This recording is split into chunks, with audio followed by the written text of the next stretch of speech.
जय हिंद साथियों, आपका स्वागत है आपके अपने YouTube चैनल विद्यालयपुर पर, जिसमें आज हम आपके लिए फिर से लेकर आए हैं बाल विकास एवं शिक्षा शास्त्र की मैराथन क्लास। और इसमें हम आपको जो आपका 20 नवंबर को एग्ज़ाम हुआ था उसकी दोनों शिफ्ट का पेपर का एनालाइज किया गया है और देन फिर आपके लिए ये क्वेश्चंस हमने ऐड किए हैं।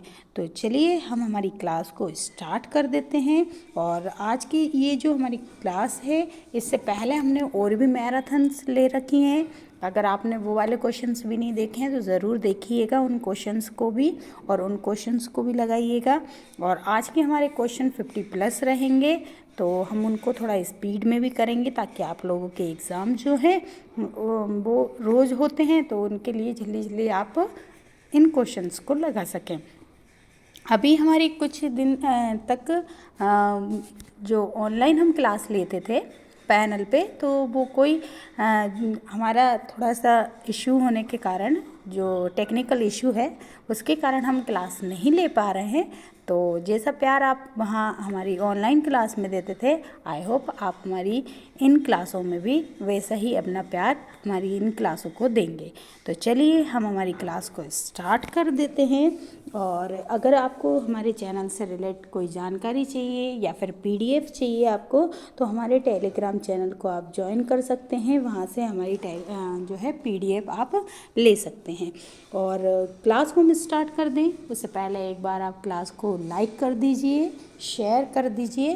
और अभी तक कोई भी मैम सर या स्टूडेंट हमारी क्लास से नए जुड़े हैं और अभी तक हमारे चैनल को उन्होंने सब्सक्राइब नहीं कर रखा है, तो पहले चैनल को सब्सक्राइब कर लें, ताकि आप जो हमारी रोज़ की क्लासेस चलती है, मैराथन क्लासेस होती है, उनका नोटिफिकेशन आपको प्रॉपर मिल सके। तो चलिए आज की क्लास हम अब स्टार्ट कर देते हैं। और हम आपके लिए पहला क्वेश्चन लगा दें। आई होप आपने क्लास को शेयर भी कर दिया होगा, क्लास को लाइक भी कर दिया होगा, और अभी तक चैनल को अगर आपने सब्सक्राइब नहीं करा था तो आपने चैनल को सब्सक्राइब भी कर लिया होगा। चलिए फर्स्ट क्वेश्चन हमारा हम लगा देते हैं। आपको हम टाइम देंगे 20 सेकंड का, आप उसके अंदर आपका क्वेश्चन आंसर लगा सकते हैं, ठीक है। चलिए पहला क्वेश्चन हमारा है, निम्नलिखित में से किस गुण के अतिरिक्त सभी वातावरण कारक विकास को आकार देते हैं? इनमें से कौन सा एक गुण है इसके अतिरिक्त सभी वातावरणीय कारक विकास को आकार देते हैं? तो इनमें से कौन सा है एक गुण जिसके अतिरिक्त, तो पौष्टिक की गुणवत्ता, या फिर संस्कृति, या फिर शिक्षा की गुणवत्ता, या फिर शारीरिक गुणवत्ता? बताइए इसमें से कौन सी एक गुणवत्ता है जिसके अतिरिक्त वातावरणीय कारक, जितने भी वातावरणीय कारक हैं वो सभी क्या करेंगे, विकास को आकार देंगे? तो इसमें से इस राइट आंसर क्या हो जाएगा, बताइएगा। चलिए हम आपके लिए टाइमर लगा देते हैं और आप हमें इसका आंसर दीजिएगा। चलिए आपके पास 20 सेकंड का आंसर टाइम है, आप बताइएगा निम्नलिखित में से कि इनमें से कौन सा गुण है जिसके अतिरिक्त सभी वातावरण कारक विकास को आकार देते हैं? ऑप्शन है पौष्टिक गुणवत्ता, या फिर संस्कृति, शिक्षा की गुणवत्ता, या शारीरिक गठन? बताइए। चलिए तो इसका राइट आंसर क्या हो जाएगा, शारीरिक गठन, ठीक है। शारीरिक गठन इसका क्या हो जाएगा, राइट आंसर हो जाएगा। मतलब शारीरिक गठन के अतिरिक्त जो सभी वातावरणीय कारक हैं वो क्या करते हैं, विकास को आकार देते हैं, ठीक है। चलिए नेक्स्ट क्वेश्चन देख लेते हैं हमारा। नेक्स्ट क्वेश्चन हमारा है, ये उत्तर लिखा है, उत्तर बाल्यावस्था में बालक भौतिक वस्तुओं के किस आवश्यक तत्व में परिवर्तन समझने लगता है? बताइए। उत्तर बाल्यावस्था, जब बाल्यावस्था खत्म होने वाली रहती है उस अवस्था में बालक भौतिक वस्तुओं के किस आवश्यक तत्व में परिवर्तन को समझने लगता है? उसके द्रव्यमान में परिवर्तन को, या फिर द्रव्यमान और संख्या दोनों में परिवर्तन को समझने लगता है, या फिर संख्या में ही परिवर्तन को समझता है, या फिर द्रव्यमान, संख्या और क्षेत्र सभी के परिवर्तन को समझने लगता है? तो बताइए उत्तर बाल्यावस्था में बालक भौतिक वस्तुओं के किस आवश्यक तत्व में परिवर्तन को समझने लगता है? और आपके पास अभी टाइम है 20 सेकेंड का। जल्दी से इसका आंसर लगा दीजिएगा।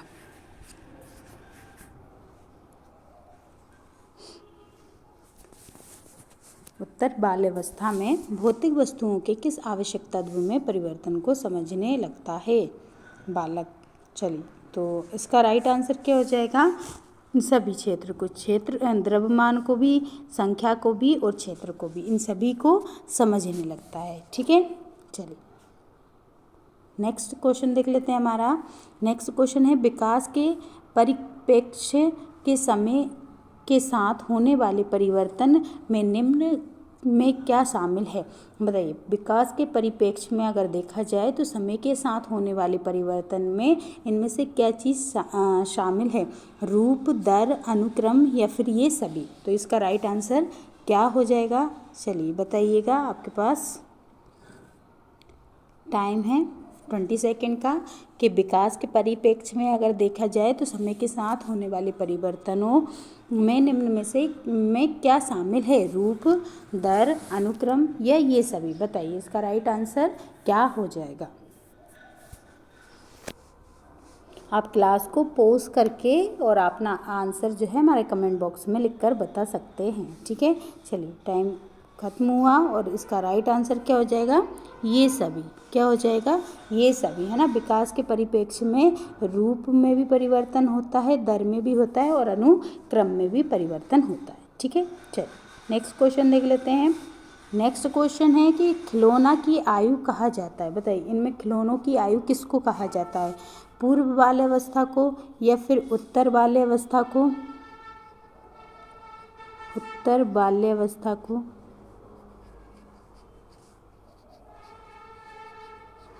ठीक है, उत्तर बाल्यावस्था को या फिर शेषवावस्था को या फिर सभी को।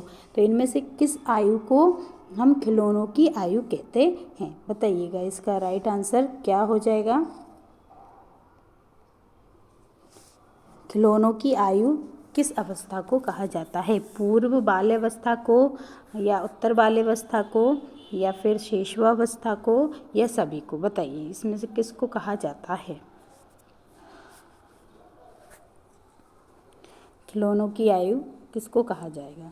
चलिए आपका टाइम समाप्त होता है।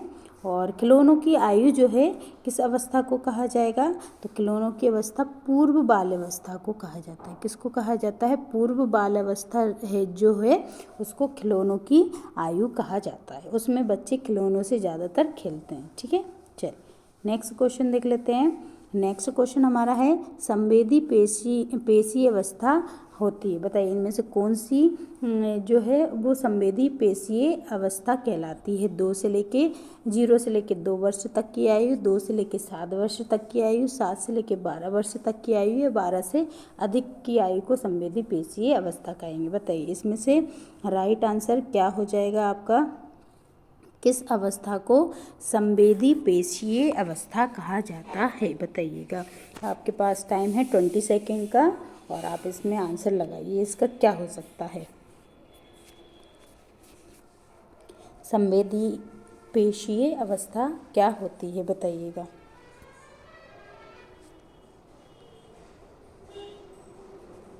चलिए इसका राइट आंसर क्या हो जाएगा, तो 0 से लेके 2 वर्ष तक की आयु को संवेदी पेशीय अवस्था कहते हैं। कौन सी, संवेदीय पेशीय अवस्था कहते हैं 0 से लेके 2 वर्ष तक की आयु। ठीक है, चलिए नेक्स्ट क्वेश्चन देख लेते हैं।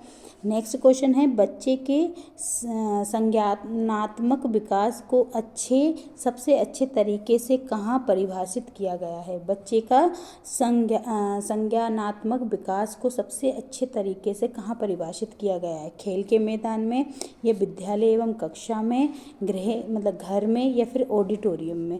तो इसमें राइट आंसर क्या हो जाएगा, बताइएगा, लगाइए।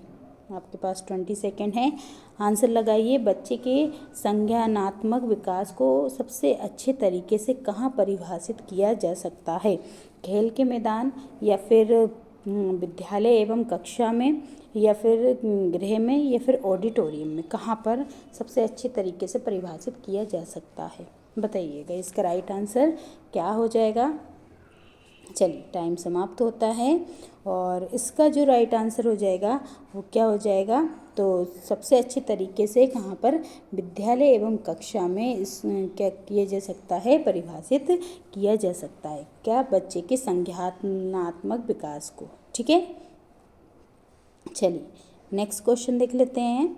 नेक्स्ट क्वेश्चन है, निम्न में से कौन पियाजे के अनुसार बौद्धिक विकास का निर्धारक तत्व नहीं है। क्या नहीं है, बौद्धिक नहीं है, इस पे नहीं पे आप ध्यान दीजिएगा। ठीक है, चलिए बताइएगा, नहीं मतलब इनमें से कौन पियाजे के अनुसार बौद्धिक विकास का निर्धारक तत्व नहीं है, कौन निर्धारण नहीं करता, सामाजिक संचरण, अनुभव या फिर संतुलीकरण या फिर इनमें से कोई नहीं। इसका राइट आंसर क्या हो जाएगा बताइएगा,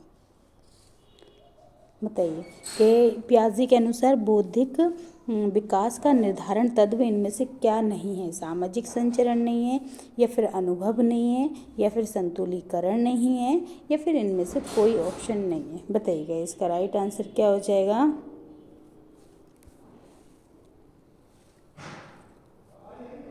चलिए आपका 20 सेकेंड समाप्त होते हैं। आई होप आपने इसका आंसर लगा दिया होगा और आपने इसका आंसर सामाजिक संचरण ही लगाया होगा। ठीक है, चलिए तो इसका राइट आंसर क्या हो जाएगा, सामाजिक संचरण। निम्न में से कौन पियाजे के अनुसार बौद्धिक विकास का निर्धारक तत्व नहीं है, तो सामाजिक संचरण नहीं है, जबकि अनुभव है, संतुलीकरण है और ये तो कोई हो ही नहीं सकता।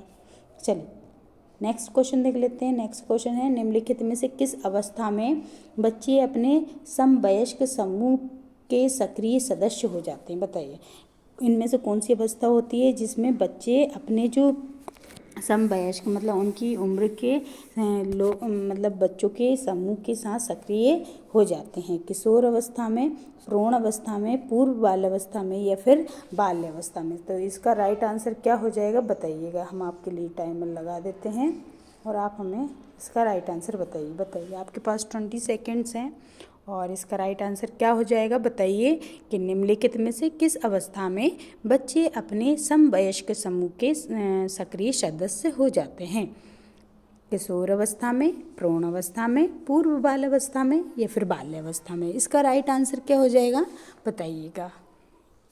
चलिए आपका टाइम भी समाप्त होता है और इसका जो राइट आंसर है वो क्या है, किशोर अवस्था। इसका राइट आंसर क्या हो जाएगा, किशोर अवस्था। मतलब किशोर अवस्था में जो बच्चे रहते हैं वो अपने मतलब अपनी उम्र के बच्चों के साथ क्या हो जाते हैं, सक्रिय हो जाते हैं। ठीक है, चलिए नेक्स्ट देख लेते हैं। नेक्स्ट क्वेश्चन है, विकास कभी ना समाप्त होने वाली प्रक्रिया है, ये विचार किससे संबंधित है। मतलब ये विचार किस प्रकार का है कि विकास कभी ना समाप्त होने वाली प्रक्रिया है। इसको क्या बोल सकते हैं, ये अंतः संबंध का सिद्धांत है या फिर निरंतरता का सिद्धांत है या फिर एकीकरण का सिद्धांत है या फिर अंतः क्रिया का सिद्धांत है। इसमें से राइट आंसर क्या होगा। क्वेश्चन में क्या पूछा है आपसे, तो क्वेश्चन में पूछा है कि विकास कभी न समाप्त होने वाली प्रक्रिया है, इसको किस सिद्धांत के अंतर्गत रखा गया है, किस सिद्धांत से संबंधित है बताइए। इसका राइट आंसर क्या हो जाएगा। अंतः संबंध का सिद्धांत है, निरंतरता का सिद्धांत है, एकीकरण का सिद्धांत है या फिर अंतः क्रिया का सिद्धांत है। इसमें से राइट आंसर क्या हो जाएगा बताइए। चलिए आपका 20 सेकेंड्स कंप्लीट होते हैं और इसका राइट आंसर क्या है, निरंतरता का सिद्धांत है। ये क्या है, एक निरंतरता का सिद्धांत है ना। विकास क्योंकि कभी समाप्त ही नहीं हो रहा है तो ये एक निरंतर प्रक्रिया है, तो ये निरंतरता के सिद्धांत के अंतर्गत आ जाएगा। नेक्स्ट क्वेश्चन देख लेते हैं कि बच्चों में बौद्धिक विकास की 4 विशिष्ट अवस्थाएं पहचानी गई हैं, किसने पहचानी है, कोहलबर्ग द्वारा, एरिक्सन द्वारा, स्किनर द्वारा या फिर पियाजे द्वारा। किनके द्वारा बच्चों में बौद्धिक विकास की 4 विशिष्ट अवस्थाएं पहचानी गई हैं बताइएगा। इसका राइट आंसर क्या हो जाएगा, किसने पहचानी है बच्चों में बौद्धिक विकास की 4 विशिष्ट अवस्थाएं, इनमें से किसने पहचानी है, कोहलबर्ग ने या फिर एरिक्सन ने या फिर स्किनर ने या पियाजे ने, या बताइए कौन क्या आंसर हो जाएगा आपका। चलिए आपके 20 सेकेंड समाप्त होते हैं आई होप आपने इसका राइट आंसर ही लगाया होगा। और ये किसने बताई हैं 4 अवस्था? तो पियाजे ने बताई थी। किसने बताई थी? पियाजे ने बताई थी। ठीक है, चलिए नेक्स्ट क्वेश्चन देख लेते हैं। नेक्स्ट क्वेश्चन है, पियाजे के अनुसार निम्नलिखित में से कौन सी अवस्था जिसमें बच्चा अमूर्त संकल्पनाओं के विषय में तार्किक चिंतन करना आरंभ कर देता है? जो अमूर्त संकल्पनाएं होती हैं, जिनको सिर्फ सोच सकते हैं हम, है ना, छू नहीं सकते, उन संकल्पनाओं के विषय में तार्किक चिंतन करना आरंभ कर देता है। तो किस अवस्था में? मूर्त संक्रियात्मक अवस्था में, या फिर औपचारिक संक्रियात्मक अवस्था में, या फिर संवेदी प्रेरक अवस्था में, या फिर पूर्व संक्रियात्मक अवस्था में? तो इनमें से किस अवस्था में जो है बच्चा अमूर्त संकल्पनाओं के विषय में तार्किक चिंतन करना स्टार्ट कर देता है? बताइएगा। इसका राइट आंसर क्या हो जाएगा? हम आपके लिए टाइमर लगा दिया है, बताइए इसका राइट आंसर क्या हो जाएगा? पियाजे के अनुसार निम्न में से कौन सी अवस्था में बच्चा अमूर्त संकल्पनाओं के विषय में तार्किक चिंतन करना आरंभ कर देता है? मूर्त संक्रियात्मक अवस्था, औपचारिक संक्रियात्मक अवस्था, संवेदी प्रेरक अवस्था, पूर्व संक्रियात्मक अवस्था। तो इसका राइट आंसर क्या हो जाएगा? चलिए, आपके 20 सेकंड समाप्त होते हैं और इसका राइट आंसर है औपचारिक संक्रियात्मक अवस्था। किस अवस्था में? औपचारिक संक्रियात्मक अवस्था में जो है बच्चा अमूर्त संकल्पनाओं के विषय में तार्किक चिंतन करना आरंभ कर देता है। ठीक है, चलिए नेक्स्ट क्वेश्चन देख लेते हैं। नेक्स्ट क्वेश्चन है कि निम्न कक्षाओं में खेल विधि आधारित है। बताइए इनमें से कौन सी जो है कक्षाओं में खेल विधि आधारित है? एक शारीरिक शिक्षा कार्यक्रमों के सिद्धांत पर आधारित है, या फिर शिक्षण की विधियों पर आधारित है, या फिर विकास एवं बुद्धि के मनोवैज्ञानिक सिद्धांत पर आधारित है, या फिर शिक्षण के सामाजिक सिद्धांतों पर आधारित है? इनमें से क्या राइट आंसर हो जाएगा? बताइएगा कि निम्न कक्षाओं में खेल विधि आधारित है किस पर? तो बताइए, इसका हम टाइमर लगा देते हैं आपके लिए और इसका राइट आंसर बताइएगा कि निम्न कक्षाओं में खेल विधि आधारित है शारीरिक शिक्षा कार्यक्रमों के सिद्धांत पर, या फिर शिक्षण की विधियों पर आधारित है, या फिर विकास एवं वृद्धि के मनोवैज्ञानिक सिद्धांत पर आधारित है, या फिर शिक्षण के सामाजिक सिद्धांतों पर आधारित है? इनमें से राइट आंसर क्या हो जाएगा? बताइएगा।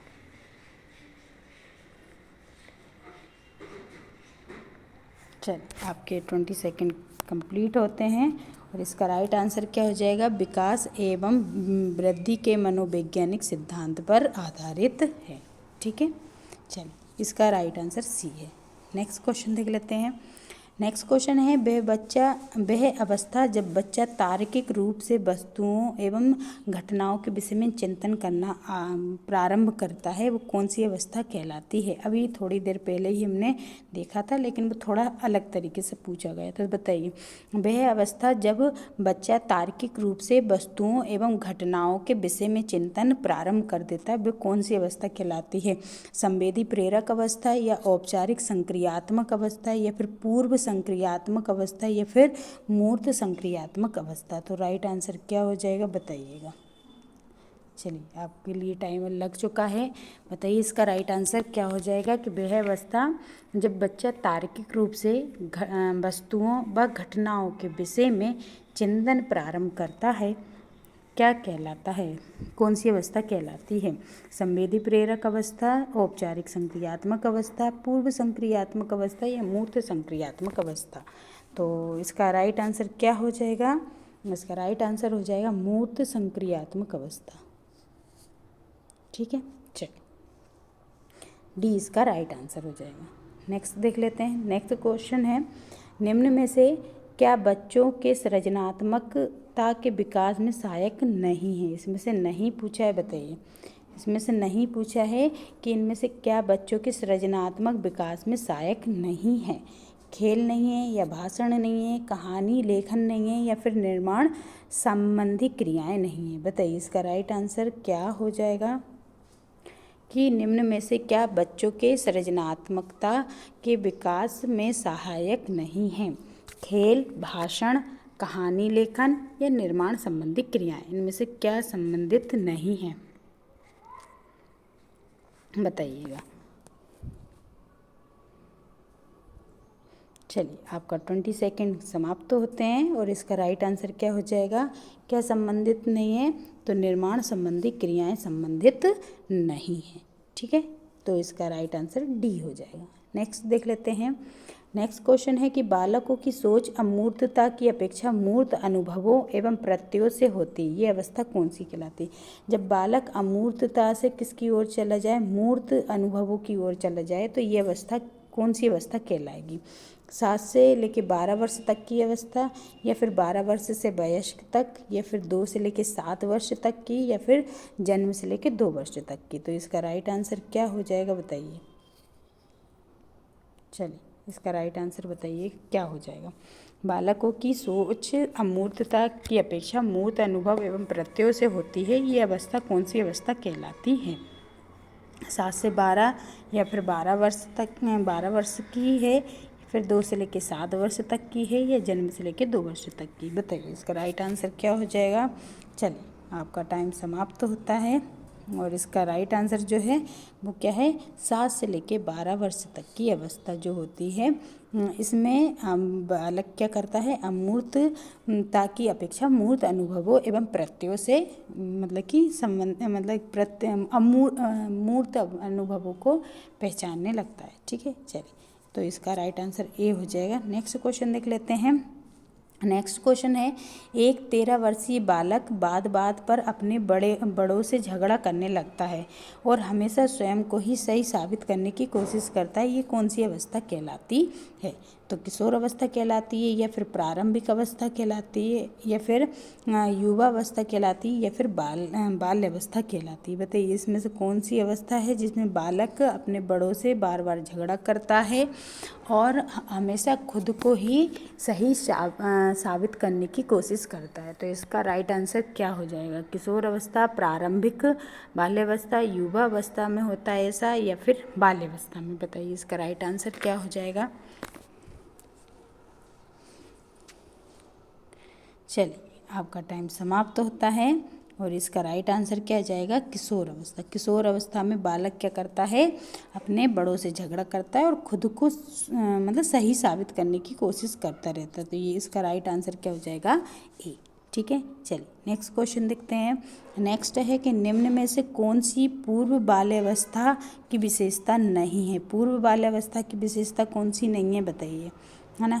दल समूह में रहने की अवस्था, अनुकरण करने की अवस्था, या फिर जो है प्रश्न करने की अवस्था, या फिर खेलने की अवस्था? बताइए, तो इनमें से कौन सी जो है पूर्व बाल्यावस्था की विशेषता नहीं है? दल समूह में रहने की, अनुकरण करने की अवस्था, या फिर प्रश्न करने की अवस्था, या फिर खेलने की अवस्था? इनमें से क्या नहीं है बताइए? इसका राइट आंसर क्या हो जाएगा बताइएगा?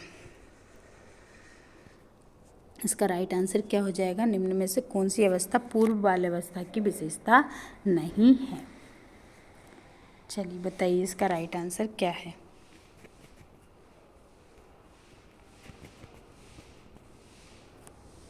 चलिए, आपका टाइम समाप्त होता है और इसका राइट आंसर जो है वो क्या है? खेलने की अवस्था। खेलने की अवस्था नहीं होती है ना, पूर्व बाल्यावस्था की विशेषता नहीं होती है खेलने की। ठीक है, चलिए नेक्स्ट क्वेश्चन देख लेते हैं। इसका आंसर डी था। नेक्स्ट क्वेश्चन है कि वह विचारात्मक प्रक्रिया जिसमें नूतन, वास्तविक तथा उपयोगी अवधारणाओं की प्रस्तुतिकरण निहित हो कहलाई जाती है? इनमें से कौन सी प्रक्रिया है जिसमें नूतन, वास्तविक और उपयोगी अवधारणाओं की का प्रस्तुतिकरण निहित होता है? बताइए इसका राइट आंसर क्या होगा? रचनात्मकता, अभिनव, या फिर बुद्धिमत्ता, या फिर नव विचार? इसमें से राइट आंसर क्या हो जाएगा बताइएगा? बताइए, वह विचारात्मक प्रक्रिया जिसमें नूतन, वास्तविक, उपयोगी अवधारणाओं का प्रस्तुतिकरण निहित होता है, इनमें से क्या कहलाता है? रचनात्मकता, अभिनव, या बुद्धिमत्ता, या नव विचार? बताइए राइट आंसर क्या हो जाएगा? चलिए, तो इसका राइट आंसर क्या है? तो इसका राइट आंसर है रचनात्मकता। क्या है इसका राइट आंसर? रचनात्मकता है। ठीक है, तो इसका राइट आंसर क्या हो जाएगा? ए। चलिए नेक्स्ट क्वेश्चन देख लेते हैं। नेक्स्ट क्वेश्चन है पियाजे के अनुसार संज्ञानात्मक विकास के किस चरण पर बच्चा वस्तु स्थायित्व को प्रदर्शित करता है? बताइए इनमें से कौन सी अवस्था है जिसमें बच्चा वस्तु स्थायित्व को प्रदर्शित करेगा? किसके अनुसार? पियाजे के अनुसार। मूर्त संक्रियात्मकता के चरण में, या फिर औपचारिक संक्रियात्मक चरण, या संवेदी प्रेरक चरण, या फिर पूर्व संक्रियात्मक चरण? तो राइट आंसर क्या हो जाएगा बताइएगा।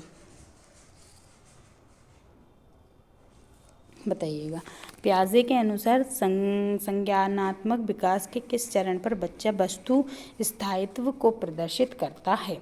मूर्त संक्रियात्मक चरण की अवस्था पर, औपचारिक संक्रियात्मक चरण,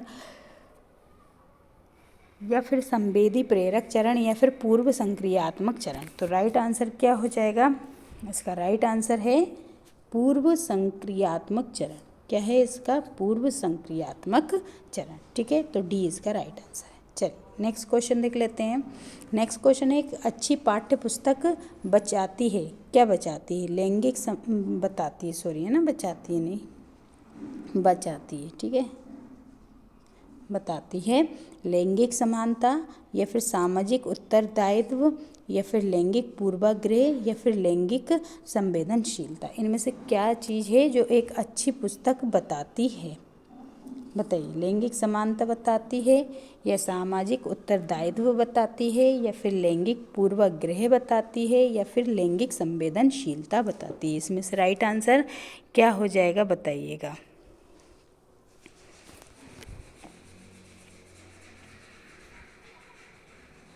चलिए आपका 20 सेकेंड समाप्त होते हैं। आई होप आपने इसका राइट आंसर लगा दिया होगा, और आपने इसका राइट आंसर लैंगिक पूर्वाग्रह ही लगाया होगा, हम आशा करते हैं। ठीक है, तो इसका राइट आंसर क्या हो जाएगा? सी। एक अच्छी पाठ्य पुस्तक क्या करती है? लैंगिक पूर्वाग्रह बचाती है। ठीक है, चल नेक्स्ट देख लेते हैं। सीमा हर पाठ को, नेक्स्ट क्वेश्चन है कि सीमा हर पाठ को बहुत जल्दी सीख लेती है, जबकि लीना उसे ही सीखने में ज़्यादा समय लेती है। तो ये विकास के किस सिद्धांत को दर्शा रहा है बताइए। एक बच्चा जल्दी उसी चीज़ को जल्दी से सीख रहा है, दूसरा बच्चा उसी चीज़ को क्या कर रहा है, थोड़ा लेट सीख रहा है। तो ये विकास के किस सिद्धांत की ओर संकेत करता है? ये व्यक्तित्व सिद्धांत की ओर करता है, या फिर अंतर संबंध की ओर, या निरंतरता की, या फिर सामान्य से विशिष्ट की ओर? तो राइट आंसर क्या हो जाएगा बताइएगा इसका।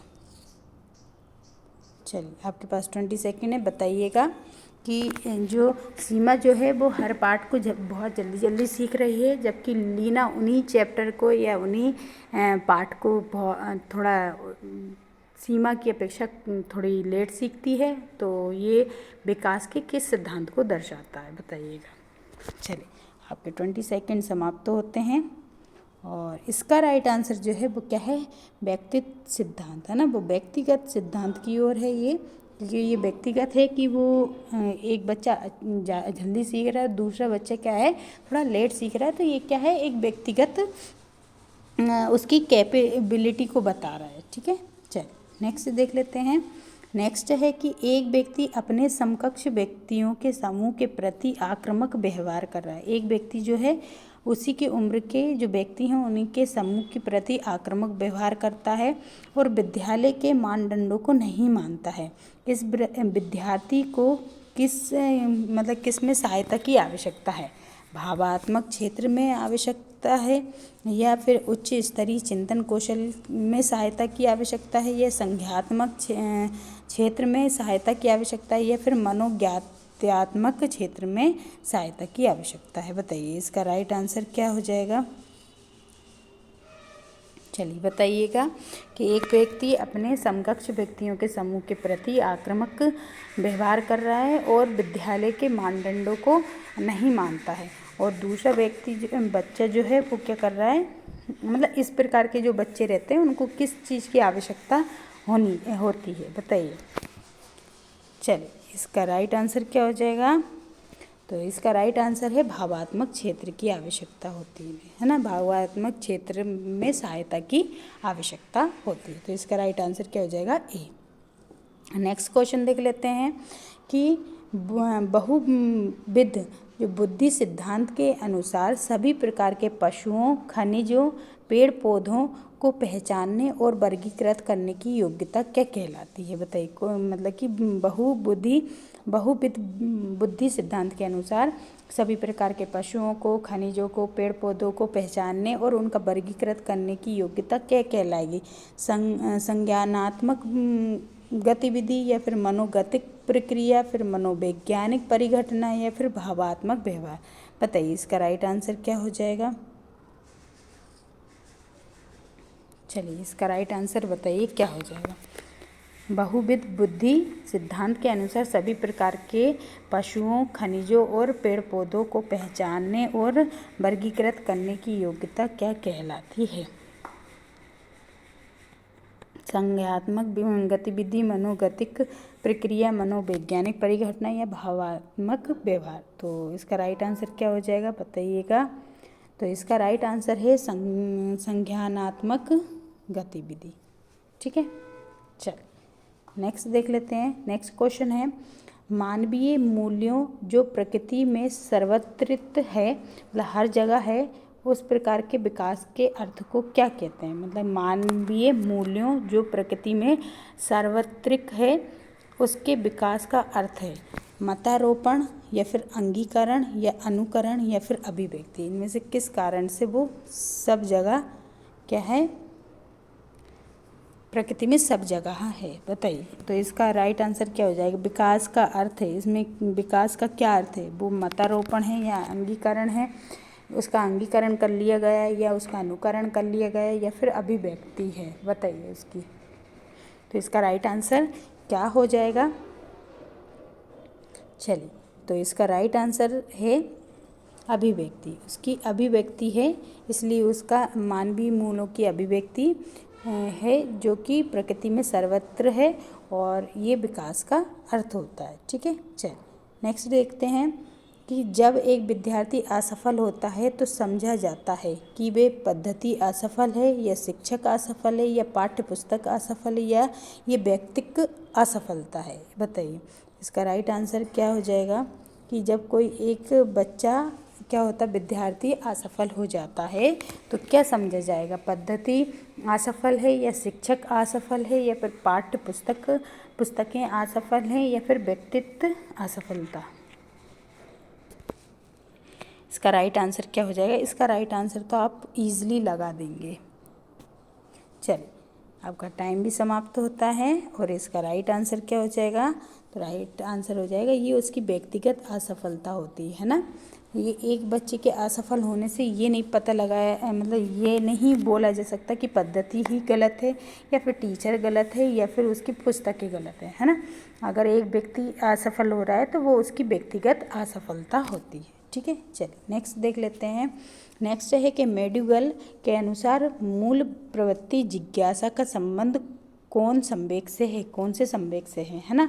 तो जो मैक्यूगल के अनुसार क्या है, मूल प्रवृत्ति की जिज्ञासा का संबंध, मूल प्रवृत्ति की जिज्ञासा का संबंध कौन से संवेग से है? बताइए, भय से, या घृणा से, या फिर आश्चर्य से, या फिर भूख से? बताइए इसका राइट आंसर क्या हो जाएगा। आपके पास 20 सेकेंड है, बताइएगा कि जो मैक्यूगल एक मनोवैज्ञानिक है, उन्होंने बोला है कि जो मूल प्रवृत्ति जिज्ञासा का संबंध इनमें से किस संवेग से होगा? भय से, घृणा से, आश्चर्य से, या फिर भूख से? बताइए। जिज्ञासा आप समझ सकते हैं कि जिज्ञासा का मीन्स अगर आपको पता है तो आप इसका आंसर इजीली लगा देंगे। चलिए बताइएगा, और इसका राइट आंसर जो हो जाएगा वो क्या हो जाएगा? आश्चर्य से। किससे? आश्चर्य से संबंधित है ये। ठीक है, चलिए नेक्स्ट देख लेते हैं।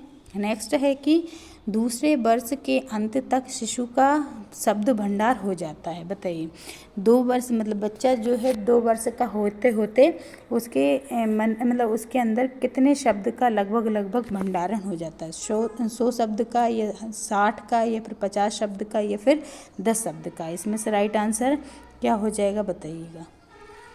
कितने शब्दों का इसके अंदर भंडारण हो जाएगा 2 वर्ष के अंत तक? बताइएगा इसका राइट आंसर क्या हो जाएगा।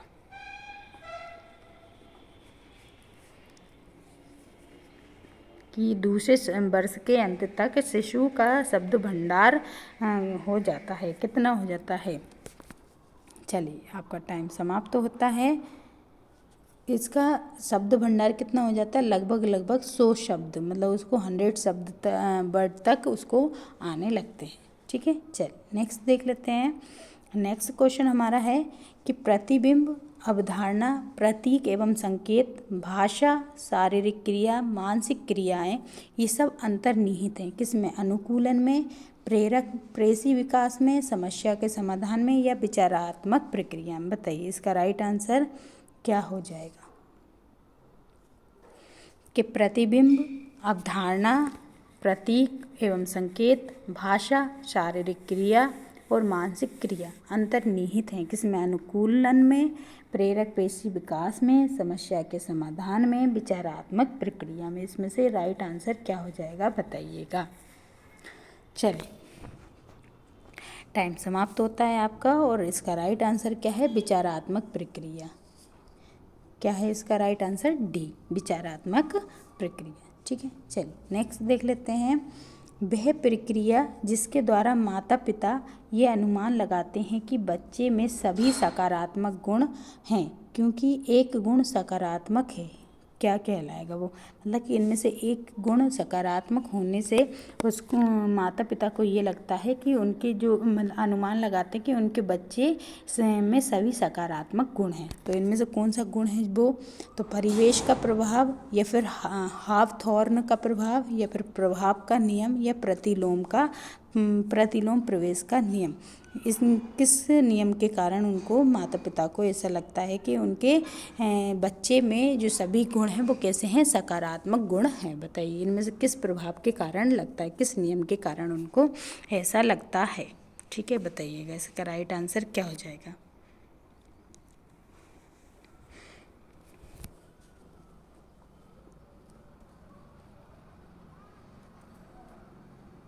चलिए टाइम आपका समाप्त होता है और इसका जो राइट आंसर है वो क्या है, परिवेश के प्रभाव के कारण लगता है। क्या जिस परिवेश में वो रह रहा है उसके प्रभाव के कारण उनको ऐसा लगता है। ठीक है, चलिए नेक्स्ट क्वेश्चन देख लेते हैं कि निम्नलिखित में से कौन सा असतत चर का उदाहरण नहीं है। असतत चर का उदाहरण नहीं है इनमें से आयु या लिंग, वैवाहिक या फिर आवासीय स्थान। इसका राइट आंसर क्या होगा बताइएगा कि इनमें से क्या जो मतलब इनमें से निम्नलिखित में से कौन सा असतत चर का उदाहरण नहीं है, आयु, लिंग, वैवाहिक या फिर आवासीय स्थान। बताइए इसका राइट आंसर क्या हो जाएगा।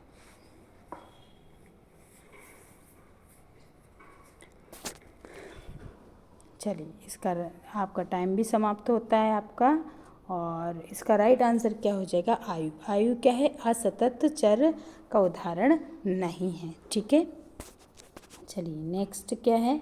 नेक्स्ट क्वेश्चन हमारा है कक्षा नायक द्वारा प्रयुक्त मूल्यांकन का प्रकार अनुदेशन के समय सीखने के विकास में किया जाता है, क्या कहलाता है। बताइए कक्षा नायक द्वारा प्रयुक्त मूल्यांकन का प्रकार अनुदेशन के समय सीखने के विकास में किया जाता है और वो क्या कहलाएगा, नैदानिक मूल्यांकन कहलाएगा या फॉर्मेटिव मूल्यांकन कहलाएगा या प्लेसमेंट मूल्यांकन कहलाएगा या फिर संकलित मूल्यांकन कहलाएगा। तो इसका राइट आंसर क्या हो जाएगा बताइएगा। चलिए बताइए कक्षा नायक द्वारा प्रयुक्त मूल्यांकन का प्रकार अनुदेशन के समय सीखने के विकास में किया जाता है और ये क्या कहलाता है, नैदानिक मूल्यांकन, फॉर्मेटिव मूल्यांकन या प्लेसमेंट मूल्यांकन या संकलित मूल्यांकन। तो इसका राइट आंसर क्या हो जाएगा बताइएगा। चलिए आपका समय भी समाप्त होता है और इसका जो राइट आंसर है वो क्या है, फॉर्मेटिव मूल्यांकन। तो इसका राइट आंसर क्या हो जाएगा, बी। चलिए नेक्स्ट क्वेश्चन देख लेते हैं। नेक्स्ट क्वेश्चन है निम्नलिखित में से कौन सी संस्था सामाजिक परंपराओं के हस्तांतरण से सबसे अधिक योगदान करती है। मतलब इनमें से कौन सी संस्था है जो सामाजिक परंपराओं के हस्तांतरण में सबसे अधिक योगदान करेगी। परिवार करेगा, विद्यालय करेगा, पड़ोस करेगा, ये इनमें से कोई नहीं। तो बताइए इसका राइट आंसर क्या हो जाएगा। चलिए बताइए। और अभी तक आपने क्लास को अगर लाइक नहीं किया है तो क्लास को लाइक कर दीजिएगा और क्लास को शेयर ज़रूर कीजिएगा, है ना। और अगर आपने अभी तक चैनल को भी सब्सक्राइब नहीं कर रखा है तो चैनल को सब्सक्राइब कर लीजिएगा और इसका राइट आंसर दीजिए। तो इसका राइट आंसर क्या हो जाएगा? तो इसका राइट आंसर हो जाएगा परिवार। ठीक है, तो राइट आंसर है ए परिवार। ये क्या, परिवार ही एक ऐसी संस्था होती है जो सामाजिक परंपराओं के हस्तांतरण में सबसे अधिक योगदान निभाती है। ठीक है, चल नेक्स्ट देख लेते हैं कि बालक में अपराधी प्रवृत्ति के विकसित होने का मुख्य कारण क्या है। अगर कोई बच्चा अपराधी प्रवृत्ति का बनता जा रहा है तो उसका मुख्य कारण क्या है? परिवार का वातावरण, अनुशासनहीनता या आर्थिक अभाव या फिर दोषपूर्ण पाठ्यक्रम। बताइए इसका राइट आंसर क्या हो जाएगा? कि एक बच्चा है वो आपराधिक प्रवृत्ति की ओर बढ़ता ही जा रहा है तो उसका मेन कारण क्या होगा? परिवार का वातावरण या अनुशासनहीनता या फिर आर्थिक अभाव या फिर दोषपूर्ण पाठ्यक्रम। तो इसका राइट आंसर क्या हो जाएगा? बताइएगा। चलिए आपके 20 सेकेंड भी समाप्त होते हैं और इसका जो राइट आंसर है वो क्या है? परिवार का वातावरण। परिवार का वातावरण ही बच्चे को क्या करता है? किसी भी बच्चे के विकास में बहुत ज़्यादा मदद करता है, क्योंकि सबसे ज़्यादा वो परिवार के साथ ही रहता है और परिवार का जिस तरीके का वातावरण होता है उसकी भी मनोवैज्ञानिक जो शक्ति है वो भी कैसी होती है? परिवार के वातावरण के अकॉर्डिंग ही विकसित हो जाती है ना। चलिए, तो इसका राइट आंसर क्या था? परिवार का वातावरण। नेक्स्ट देख लेते हैं। नेक्स्ट है आत्मसम्मान की भावना का लक्षण है, प्रकट करती है। मतलब आत्मसम्मान की भावना का लक्षण किस अवस्था में प्रकट होता है? बाल्यावस्था में, शैशवावस्था में, किशोर अवस्था में या भ्रूण अवस्था में? बताइए कौन सी अवस्था है वो जिसमें आत्मसम्मान की भावना उत्पन्न हो जाती है? बताइएगा इसका राइट आंसर क्या हो जाएगा? आत्मसम्मान की भावना का लक्षण इनमें से किस अवस्था में बच्चे के अंदर आने लगता है? चलिए आपका टाइम भी समाप्त होता है और इसका जो राइट आंसर है वो क्या हो जाएगा? किशोर अवस्था। कौन सी अवस्था में? किशोर अवस्था में। ठीक है, तो इसका राइट आंसर क्या हो जाएगा? सी। नेक्स्ट क्वेश्चन देख लेते हैं। नेक्स्ट क्वेश्चन है कि बालक में तर्क की क्षमता विकसित करने के लिए आप क्या करेंगे, है ना। कोई भी बालक है उसमें अगर तर्क क्षमता विकसित करनी है तो आप क्या करेंगे?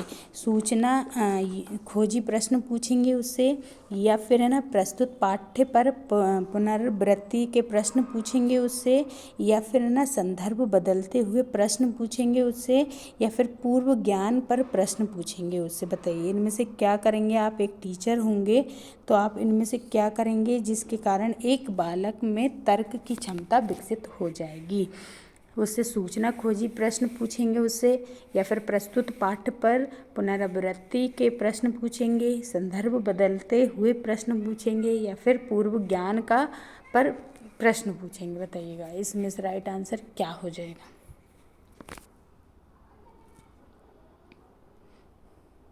चलिए, तो इसका राइट आंसर क्या हो जाएगा कि संदर्भ बदलते हुए प्रश्न पूछेंगे। क्या करेंगे? संदर्भ बदलते हुए उससे प्रश्न पूछेंगे। ठीक है, तो इसका राइट आंसर सी हो जाएगा। नेक्स्ट देख लेते हैं।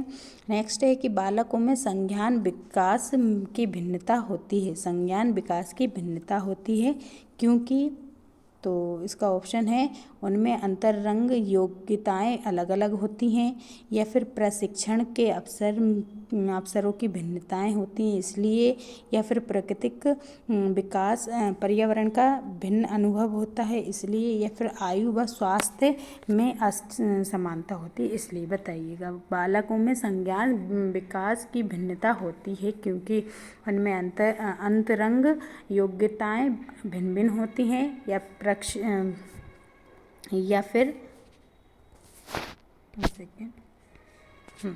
या फिर उसमें प्रशिक्षण के अवसरों की भिन्नताएं होंगी, या प्राकृतिक पर्यावरण का भिन्न अनुभव होगा, या फिर आयु व स्वास्थ्य में असमानताएं होंगी। तो इसका राइट आंसर क्या हो जाएगा बताइएगा।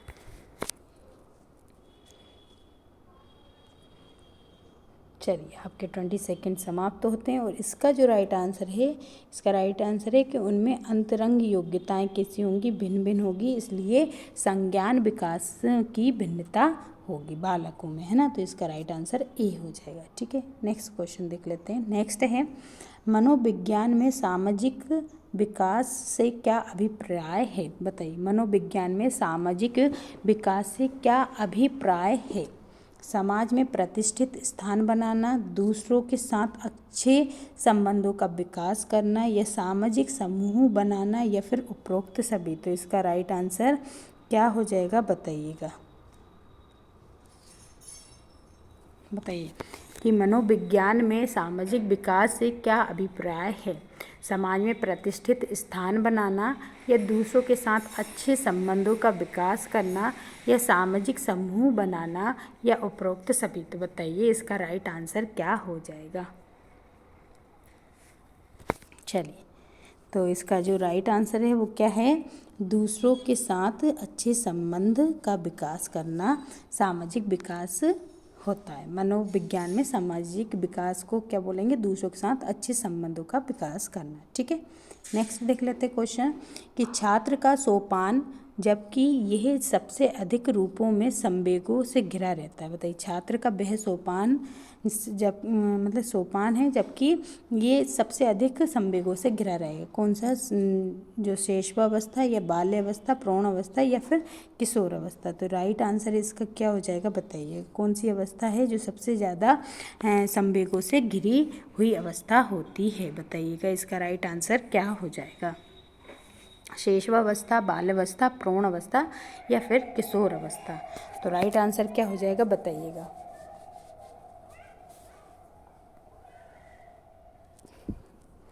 चलिए, आपके 20 सेकेंड समाप्त होते हैं और इसका जो राइट आंसर है वो क्या है, किशोर अवस्था, है ना। तो किशोर अवस्था ही सबसे ज़्यादा क्या है, संवेगों से घिरी हुई अवस्था होती है। ठीक है, नेक्स्ट देख लेते हैं। बालकों का सबसे अधिक उचित काल कौन सा होता है, बताइए। बालकों का सबसे अधिक उचित काल कौन सा होता है जब वे विस्फोट और तनाव में होते हैं। तो किशोर अवस्था, बाल्यावस्था, शैशवावस्था, या फिर प्रौढ़ अवस्था। बताइए इसमें से कौन सी अवस्था है जो सबसे ज़्यादा है ना उचित काल मतलब माना जाता है।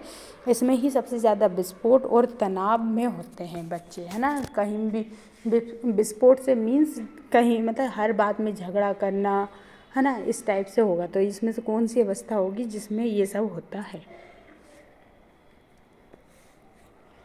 चलिए, आपके 20 सेकेंड समाप्त होते हैं और इसका जो राइट आंसर है वो कौन सा है, किशोर अवस्था। किशोर अवस्था में बालकों का सबसे अधिक सर्वाधिक उचित काल माना जाता है और जब वे क्या होते, विस्फोट और तनाव में होते हैं।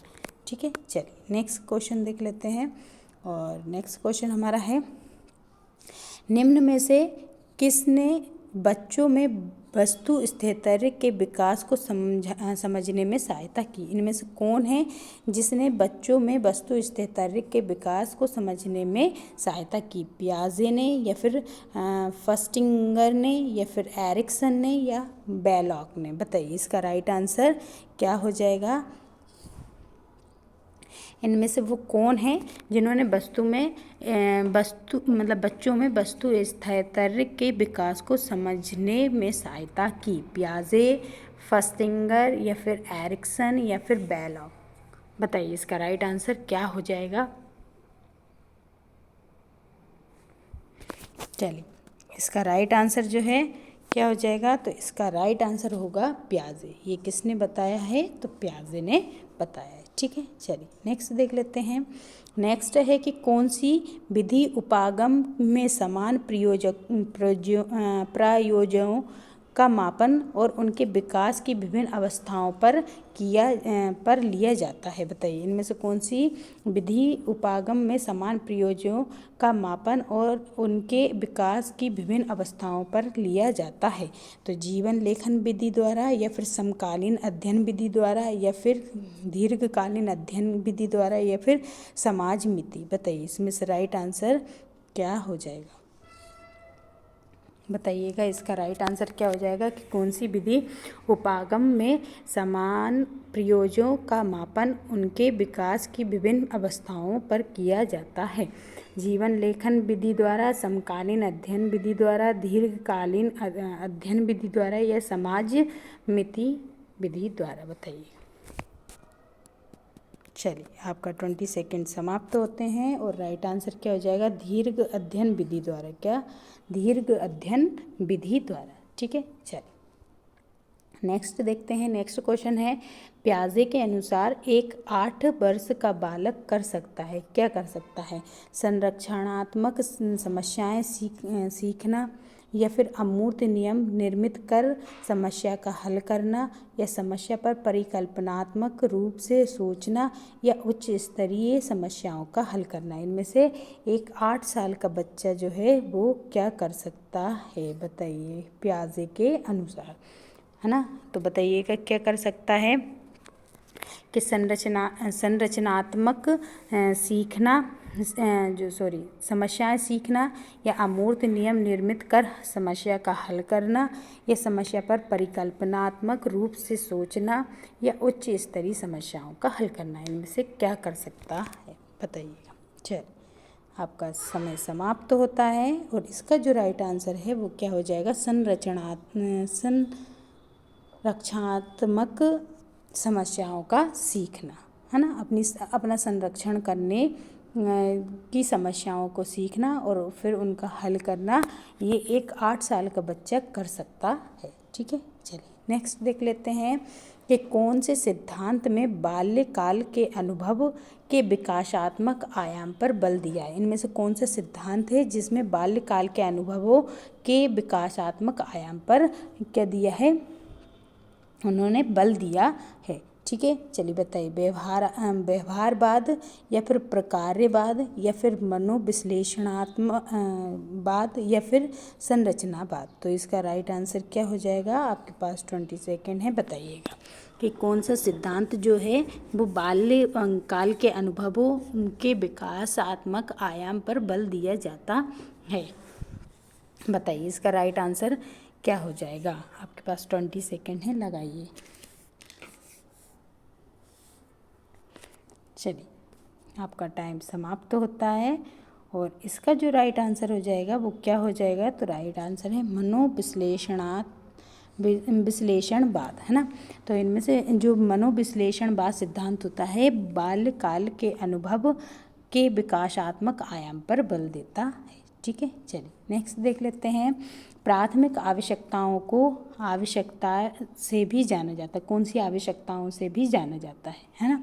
मनोवैज्ञानिक आवश्यकताएं से भी जाना जाता है, या दैहिक आवश्यकताओं से जाना जाता है, या फिर सामाजिक आवश्यकताओं से, या फिर सामाजिक आवश्यकताओं के रूप में जाना जाता है। बताइए इसमें से कौन सी अवस्था है जिसमें क्या होता है कि मतलब कि प्राथमिक आवश्यकताओं को इनमें से किस आवश्यकता के रूप में जाना जाता है? बताइएगा। आपके पास टाइम लग चुका है, इसका राइट आंसर दीजिएगा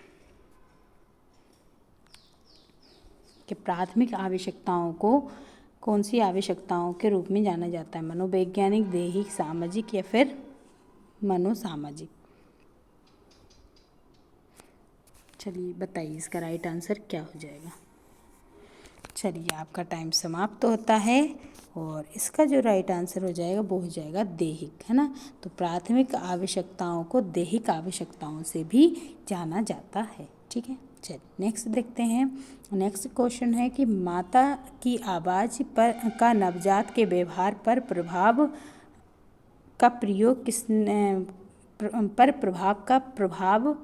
प्रयोग किसने किया है? मतलब कि देखिए, माता की आवाज़ पर जो नवजात के व्यवहार पर क्या प्रभाव पड़ेगा, तो उसका जो प्रयोग है उनमें से किसने किया था? टर्मन ने करा था, या फिर मोंटेसरी ने किया था, या सेगुइन ने किया था, या बर्क ने किया था? बताइए इसका राइट आंसर क्या हो जाएगा? बताइएगा कि माता की आवाज़ से नवजात के व्यवहार में क्या प्रभाव पड़ेगा, और इसके ऊपर एक प्रयोग किया गया था, और इनमें से कौन व्यक्ति थे जिन्होंने ये प्रयोग किया था? टर्मन ने किया था, या फिर मोंटेसरी ने किया था, सेगुइन ने किया था, या बर्क ने किया था? बताइए इसका राइट आंसर क्या हो जाएगा? चलिए, आपका टाइम समाप्त होता है और इसका जो राइट आंसर है वो क्या है, टर्मन, है ना। तो ये किसने किया था, टर्मन ने किया था, है ना। ठीक है, ये प्रयोग। चलिए नेक्स्ट क्वेश्चन देखते हैं। नेक्स्ट क्वेश्चन है कि बालक किसका जीन पियाजे के सिद्धांत पर का आधार है। मतलब बालक किसका, बालक विकास का जीन पियाजे के किस सिद्धांत पर आधारित है। विश्लेषण विकास के आधार पर, या फिर नैतिक विकास के आधार पर, मनोसामाजिक विकास के आधार पर, या फिर संज्ञानात्मक विकास के आधार पर। इनमें से कौन सा विकास है जिसके आधार पर जीन पियाजे, चलिए बताइए कि बालक विकास का जीन पियाजे के सिद्धांत का आधार है।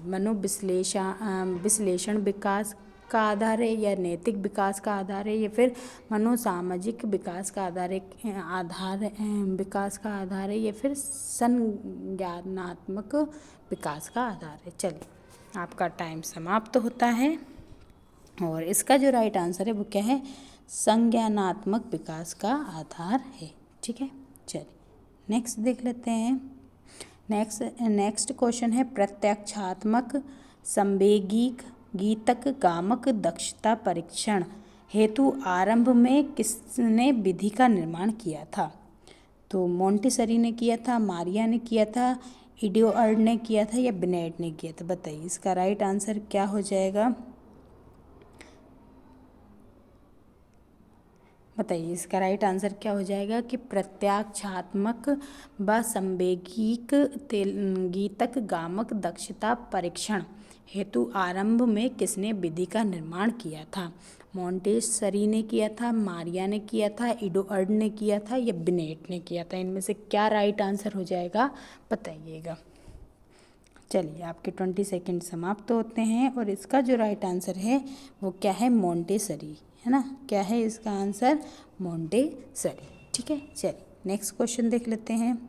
नेक्स्ट क्वेश्चन है, पियाजे के अनुसार बच्चा अमूर्त स्तर पर चिंतन, बौद्धिक क्रियाएं, समस्या समाधान किस अवस्था में करने लगता है। बताइए पियाजे के अनुसार पूर्व संक्रियात्मक अवस्था में, मूर्त संक्रियात्मक अवस्था में, औपचारिक संक्रियात्मक अवस्था में, या फिर संवेदी पेशीय अवस्था में। बताइएगा इसका राइट आंसर क्या होगा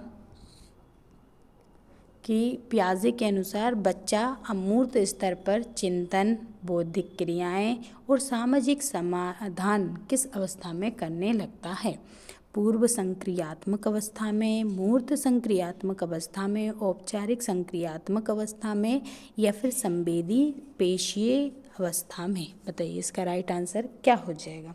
चलिए, आपका 20 सेकंड समाप्त होते हैं और इसका जो राइट आंसर है वो है औपचारिक संक्रियात्मक अवस्था में। किसमें, औपचारिक संक्रियात्मक अवस्था में। ठीक है, चलिए नेक्स्ट क्वेश्चन देख लेते हैं। नेक्स्ट क्वेश्चन है, सामाजिक आर्थिक मुद्दों में जूझ रहे उन बच्चों को जिनकी प्रतिभा प्रभावित हो जा सकती है, उनको किसकी सहायता, मतलब कि उनको जो सहायता होती है वो किस प्रकार देनी चाहिए। स्व अधिगम मॉडल, या फिर विभेदित सहायता देनी चाहिए, या पाठ्यचर्या का विस्तार करके सहायता देनी चाहिए, या फिर संज्ञानात्मक वर्गीकरण करके सहायता देनी चाहिए। बताइए इसका राइट आंसर क्या हो जाएगा कि सामाजिक आर्थिक मुद्दों में जूझ रहे उन बच्चों को जिनकी प्रतिभा प्रभावित हो सकती है, उनको स्व अधिगम मॉडल सहायता करता है, या फिर विभेदित निर्देशक सहायता करता है, या पाठ्यचर्या का विस्तार सहायता करता है, या संज्ञानात्मक वर्गीकरण सहायता करता है। चलिए, तो आपका टाइम समाप्त होता है और इसका राइट आंसर क्या हो जाएगा, स्व अधिगम मॉडल उनकी सहायता करता है। आई होप आपने भी यही आंसर लगाया होगा। ठीक है, चलिए नेक्स्ट क्वेश्चन देखते हैं और ये आज का आखिरी क्वेश्चन है, सही से लगाइएगा। ठीक है, चलिए, और जाते समय ये भी बता के जाइएगा कि आपने 50 क्वेश्चन में से कितने क्वेश्चन सही किए हैं और कितने गलत हुए हैं। ठीक है, बताइएगा।